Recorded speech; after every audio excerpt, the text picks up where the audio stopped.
Bonjour à tous. Aujourd'hui, je vais vous présenter un type de manga un petit peu particulier avec Noble Paysan d'Arakawa Hiromu. Il s'agit d'un manga autobiographique prépublié dans un magazine shoujo au Japon. Avec une grosse dose d'humour, l'auteur nous rapporte bon nombre d'anecdotes de sa vie précédant sa carrière de mangaka. On a le droit à un paquet de petits chapitres qui sont autant de souvenirs de sa jeunesse à la ferme familiale dans le nord d'Hokkaido. Tout cela est mis en scène et lié par des discussions d'Arakawa avec son éditrice. On découvre donc ses parents, grands-parents, frères et sœurs, les voisins. Mention spéciale au père qui dégage une saveur toute particulière. C'est l'occasion aussi de voir concrètement la vie quotidienne d'une ferme et des paysans en général, leurs coutumes parfois un peu loufoques ou leur manière de faire face aux difficultés.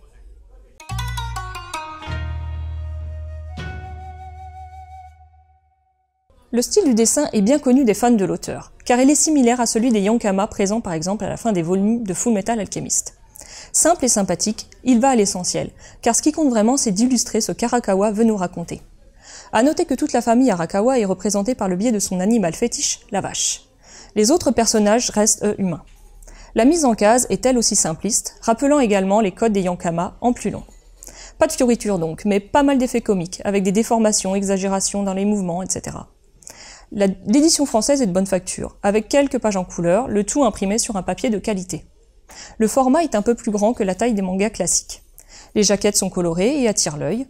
On retrouve aussi des petits détails amusants, comme par exemple une date de péremption près du code barre, ou des dessins type flipbook tout au long du livre sur le bas des pages. La traduction, elle, s'applique à retranscrire les jeux de mots et autres élucubrations de l'auteur le plus fidèlement possible.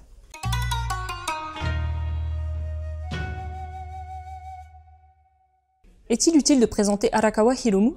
Si vous ne connaissez pas son nom, vous avez peut-être sûrement déjà lu ou vu Fullmetal Alchemist. Dans ses œuvres, même avec un fond sérieux, Arakawa ne manque pas d'humour. On est habitué à voir ça et là des effets comiques bien sentis dans ses autres réalisations. Dans Noble Paysan, on en prend pour son argent à ce niveau-là.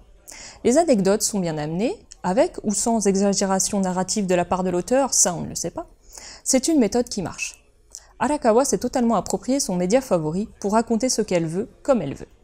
On ressent la passion du manga qui l'anime et qui est souvent évoquée dans les différents chapitres, notamment lorsqu'elle cherche désespérément un peu de temps libre en tentant d'échapper aux travaux de la ferme pour pouvoir dessiner. Comme je l'ai évoqué précédemment, le père d'Arakawa tient une place particulière.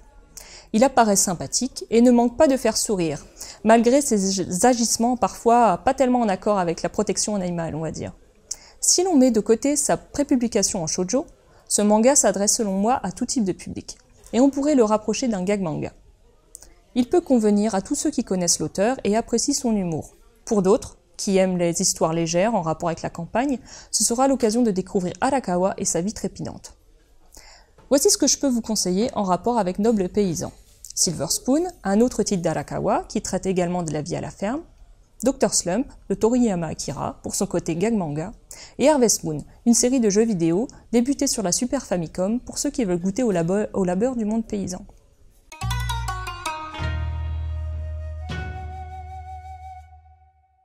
Noble Paysan est un manga autobiographique d'Arakawa Hiromu. Au travers de courts chapitres, on découvre la jeunesse de l'auteur précédant sa carrière de mangaka à la ferme familiale dans le nord d'Hokkaido. Bourré d'humour, ce titre à part exploite à merveille un style simpliste mais efficace au service d'une narration concise et maîtrisée.